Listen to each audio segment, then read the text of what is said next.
आप लोग जानते होंगे, उनके बारे में पढ़ा होगा, जाना होगा, उनका योगदान आप लोगों ने देखा होगा, क्योंकि ज्यादातर सभी लोग मौलाना साहब को जानते होंगे, क्योंकि एक ऐसे शोषित समाज को जो आप लोग देख रहे थे कि दबा कुचला समाज, जिन्हें इंसान नहीं माना गया था, जानवरों से बदतर व्यवहार होता था, ऐसे समाज का नेतृत्व किया, उसको हीन विहीन अमानी अत्याचार सहने वाले समाज को एक ऐसे मुकाम तक लाया कि आज वो समाज, वो बहुजन समाज अपने हक अधिकार के लिए आगे आया और आज सत्ता पर कब्जा किया। तो हम लोग इन महापुरुषों से कुछ सीखने की जरूरत है, स्वामी ब्रह्मानंद जी से सीखने की जरूरत है, रानी अवंतीबाई के त्याग से सीखने की जरूरत है कि सोचिए 1857 में वो क्रांति कर दी, 1857 में वो क्रांति कर दी, एक जिन्हें हम कहते थे एक ऐसा सम्राट था, ऐसा एक शक्तिशाली शासन था जिनका पूरे विश्व में डंका था, पूरे विश्व में राज था, जिनका कभी सूर्य नहीं डूबता था। सोचिए उन लोगों से हमारी महारानी अवंतीबाई ने पहली क्रांति की शुरुआत की, महिला होते हुए उनसे कभी डिगी नहीं, डटकर लड़ी और लड़ती हुई अपना प्राणों का निछावर कर दिया। और 20 तारीख को, आने वाली 20 तारीख को 1758 को शहीद हो गई। तो हमारा इतिहास गौरवशाली इतिहास रहा है, लेकिन आज देखते हैं कि आज हम लोग पीछे क्यों हुए। कभी आकलन करिए कि हमारे महापुरुषों ने हमने कितना बड़ा त्याग दिया। कभी स्वामी ब्रह्मानंद जी के बारे में पढ़िए, कभी हृदय लोधी जी के बारे में हमारा इतिहास जानिए कि हम इस देश के शासक थे, इस देश के राजा थे, लेकिन आज हम लोगों की स्थिति बदतर होती जा रही है। अभी हम डॉक्टर दिनेश अभी आपके गोरैया गांव के आसपास के गांव में बाइक लेकर घूमने के लिए गए थे। जब हमने वहां पर देखा, जाना, लोगों से बात की, तो बड़ा ही कष्ट हुआ कि आज स्वतंत्र भारत में, लोकतंत्र में आज हम लोगों की ये स्थिति कैसे, ये सोचने लायक है। ऐसी स्थिति कैसे? कहीं ना कहीं जिम्मेदार हम हैं। जब हमें शिक्षा का अधिकार नहीं था, जब 1817 में हमें शिक्षा का अधिकार मिला था, सोचिए उस जमाने में हमारे महापुरुषों ने हम लोगों को संघर्ष के दम पर, अपना वरदान के दम पर हम लोगों को उस शिक्षा की राह दिखाई और हमें लोगों को एक ऐसा संविधान दिया जिसमें सबको पढ़ने का अधिकार है, सबको समान बैठने का अधिकार है, सबको अपने हक अधिकार के लिए आवाज उठाने का अधिकार है, आंदोलन करने का अधिकार है, अच्छा मकान बनाने का अधिकार है, अच्छे खाना खाने का अधिकार है। फिर भी सोचिए आज हम लोग क्यों पीछे हैं। मैं अभी आकलन कर रहा था, आपके गांव में जितने भी पक्के मकान देख रहा था, बाद में मुझे मालूम चलता था वो पक्के मकान है किनके। आप देख रहे हैं, आपको सबको मालूम है। जब पूछा कि मकान किनका है, उनकी बबलू भैया का है, कि जाति के, ब्राह्मण जाति के, तो बड़ा कष्ट हुआ।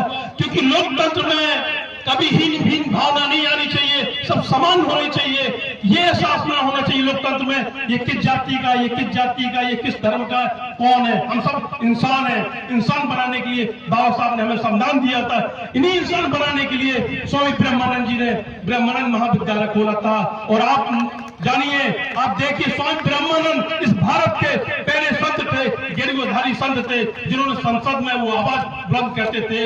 इंदिरा जी जैसी जो बोलते थे, बहुत शक्तिशाली एक प्रधानमंत्री, मोदी से भी बहुत शक्तिशाली प्रधानमंत्री, उन्हें घुटने टेकने की मजबूर कर दिया था। एक स्वामी जी का इतना दबदबा था अपने विचारों से, अपने कार्यों से, कि स्वामी जी कभी डरे नहीं। संसद पर अपनी बुंदेलखंड की आवाज को ललकारते थे, बुंदेलखंड की आवाज से सबको दहरा देते थे। ऐसे स्वामी ब्रह्मानंद जी थे। स्वामी ब्रह्मानंद जी जान रहे थे कि मुझे शिक्षा नहीं मिली, मैं नहीं पढ़ पाया, मैं नहीं पढ़ पाया, मैं 1 तक पढ़ा हुआ हूं, लेकिन जो मुझे कमी खल रही है उस कमी को मैं समाज में कतई बर्दाश्त नहीं करूंगा। इसलिए स्वामी ब्रह्मानंद जी ने सर्वप्रथम स्वामी ब्रह्मानंद महाविद्यालय खोला, जिसके पास सैकड़ों बीघे जमीन है, सैकड़ों के हजारों बीघे जमीन है। आज इतना भव्य उसका एरिया है। कभी आप देखेंगे कि हमारा स्वामी ब्रह्मानंद महाविद्यालय इस भारत का सर्वश्रेष्ठ कृषि महाविद्यालय था। यहाँ पर पढ़ने वाले बहुत दूर दूर से आते थे। कभी केरला का नाम सुना होगा, कभी जम्मू कश्मीर का नाम सुना होगा, कभी गुजरात का नाम सुना होगा, कभी दिल्ली का नाम सुना होगा।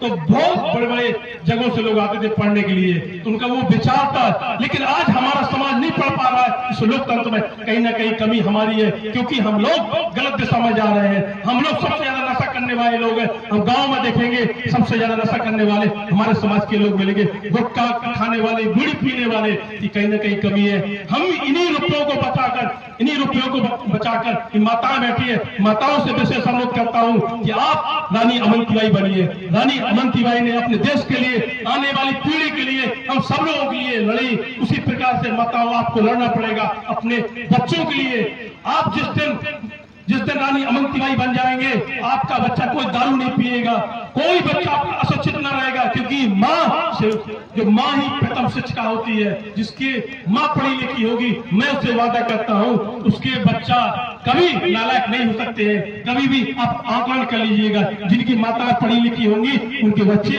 वाकई में अच्छे होंगे। इसलिए मैं आपसे कहता हूँ कि जितने बच्चों के लिए आप शिक्षा की कोशिश करिए, उससे ज्यादा अपनी बेटियों के लिए करिए, क्योंकि बेटी दो घर का भविष्य का निर्माण करती है। इसलिए मैं आपसे अनुरोध करता हूँ, बेटियों के साथ में कभी किसी प्रकार से भेदभाव न करिए। जिस दिन आपकी बेटियां आगे निकल गई और बेटियां कहीं कमजोर नहीं है। इस देश की राष्ट्रपति कौन है बताइए? महिला है ना? कौन है? महिला है ना? इस देश की सबसे शक्तिशाली प्रधानमंत्री इंदिरा जी महिला थी ना। और इस देश की रानी अवंतीबाई जो 1857 की क्रांति की सूत्रधार है, वो कौन थी? वो महिला थी ना। तो महिलाएं किसी से कम नहीं है, और महिलाओं को हमें मौका देना है, क्योंकि हम पुरुष भी कई बार बहुत सारी गलतियां करते हैं। उन महिलाओं को जो जगह देनी चाहिए वो जगह नहीं मिल पाती है। आज महिला बराबर में होती तो आज ये क्रांति, जो शिक्षा की क्रांति स्वामी ब्रह्मानंद जी ने शुरुआत करी होती, आज गोरैया गांव में भी उसका प्रतीक के रूप में, रानी अवंतीबाई के रूप में, स्वामी ब्रह्मानंद जी के रूप में जब यहाँ पे लोग हमारे बैठे होते तो बड़ी खुशी होती। इसलिए मैं कहता हूं कि शिक्षा वो शेरनी का दूध है, जो पिएगा वो दहाड़ेगा। इसलिए बाबा साहब ने बोला था कि शिक्षा के बगैर जीवन अधूरा है। शिक्षा से ही इंसान का निर्माण होगा। जिस समाज में शिक्षा ना होगी वो समाज वाकई में गुलामियों में झुका रहेगा, गुलामियों की पीढ़ियों को कभी नहीं तोड़ पाएगा। जिस दिन शिक्षा आ जाएगी, बाबा साहब इतने गरीब थे, मार समाज में जन्मे हुए थे कि नहीं थे? हम लोगों से कितने गरीब थे, मार मेहता समाज में जन्मे हुए थे। और सोचिए वो विश्व का सबसे बड़ा ज्ञाता, सबसे बड़ा विद्वान व्यक्ति हुआ। सोचिए वो समाज का व्यक्ति। आज मानव काशीराम जी की जयंती है। मानव काशीराम कौन थे? रमदसिया, पंजाब के रमदसिया थे, पंजाब से आए हुए थे, चमार समाज से थे। सोचिए उस व्यक्ति ने इतना काम किया, अपने समाज से बोला कि शिक्षित बनो, संगठित रहो और संघर्ष करो। जो समाज शिक्षित होता है वही संगठित होता है। जब संगठित हो जाएगा तो हक अधिकार सम्मान सबको छीन लेगा। आज हम गांव में गए, एक लोग बता रहे थे भैया यहाँ तक पाइपलाइन आई है, इसके आगे पाइपलाइन नहीं आई है, क्योंकि हम लोग गरीब है, पढ़े लिखे लोग नहीं है। तो जिस दिन हम आवाज बुलंद कर देंगे, क्योंकि ये सरकारें चलती हैं तो हम लोगों के धन से चलती है, हम लोगों को टैक्स से चलती है। आज हम लोग ये कुर्ता पजामा, जूता, टोपी, जो भी कुर्सियों बैठे हुए, माइक पकड़े हुए, सब में टैक्स है। किसी में 18% है, किसी में 28% है, किसी में 32% है, क्योंकि हमारे से ही ये सरकारें चलती है। और फिर सरकार हमारे साथ हीन भावना क्यों करती है? एक वर्ग विशेष को विशेष सुविधा होती है और एक वर्ग विशेष को सुविधा नहीं होती है, क्योंकि वो पढ़ा लिखा शिक्षित है, इसलिए वो आगे है। उनकी बुराइयां करने की जरूरत नहीं है, उनसे सीखने की जरूरत है। जिस दिन हम अपने विरोधियों से सीखना चालू कर देंगे, उस दिन वाकई में हमारा कल्याण हो जाएगा। उसका एक खंड का मकान बना है और 5 खंड का मकान बनना, ये सोचना है कि उसने एक खंड का मकान कैसे बना लिया, हमें भी बनाना है। आज जो हमारे IAS IPS आ रहे हैं, आज हमारे समाज के गौरव आ रहे हैं, तो हमें बड़ा खुशी हो रही है। क्यों? हमें लग रहा है कि आज हमारा समाज आगे बढ़ रहा है। तो इस समाज को आगे बढ़ाने के लिए हम सब मिलजुल कर काम करना होगा। जो अशिक्षित है उसकी सुविधाएं करनी पड़ेगी, उसके घर जाना पड़ेगा, उसे समझाना पड़ेगा, बेटा पढ़ लो। क्योंकि आप वाकई में कहते हैं ना कि गर्व से कहो, हम देशभक्त है या गर्व से कहो हम हिंदू है या गर्व से कहो हम लोधी है, गर्व से कहने से कुछ नहीं होगा। जिस दिन आपने वो अपने लिए अपने आने बस के लिए काम कर लिया, मैं नहीं कहता, मैं सबसे बेहतर जानता हूं कि असली देश की सेवा वो है जिसने अपने लिए काम कर लिया है, किसी दूसरे के लिए काम नहीं करना है। क्योंकि व्यक्ति से आपने अपने बच्चों को पढ़ा लिया और आपके बच्चे पढ़ लिख गए, क्योंकि व्यक्ति से ही समाज का निर्माण होता है और समाज से ही गांव का निर्माण होता है और गांव से ही जिले का निर्माण होता है, जिले से प्रदेश का निर्माण होता है और प्रदेश से देश का निर्माण होता है, देश से विश्व बनता है। और जिस दिन ये आप मान लीजिए कि हमने अपने बारे में सोच ली, हमारी तरक्की हो गई, इससे बड़ी कोई देशभक्ति नहीं है, इससे बड़ी कोई समाज की भक्ति नहीं है, तो आप अपने ही लिए कर लीजिए, तो इन महापुरुषों का विजन पूरा हो जाएगा।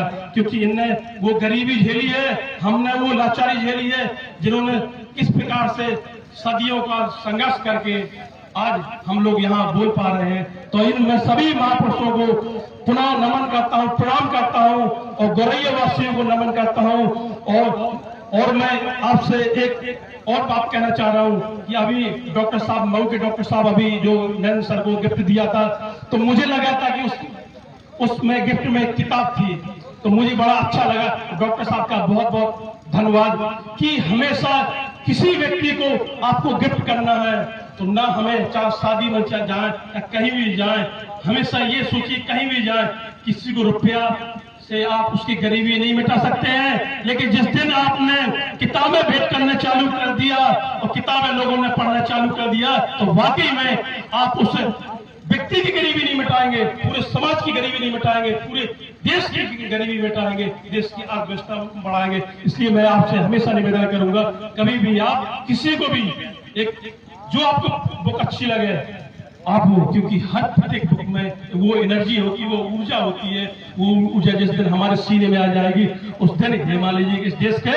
शासक हम होंगे। अभी प्रधान बनने के लिए हम लड़ रहे हैं, अभी हम जिला पंचायत बनने के लिए लड़ रहे हैं, अभी हम लोग विधायक के लिए लड़ रहे हैं। इस देश के हम ही शासक होंगे, क्योंकि संख्या हमारी बहुत है, हमारी संख्या बहुत है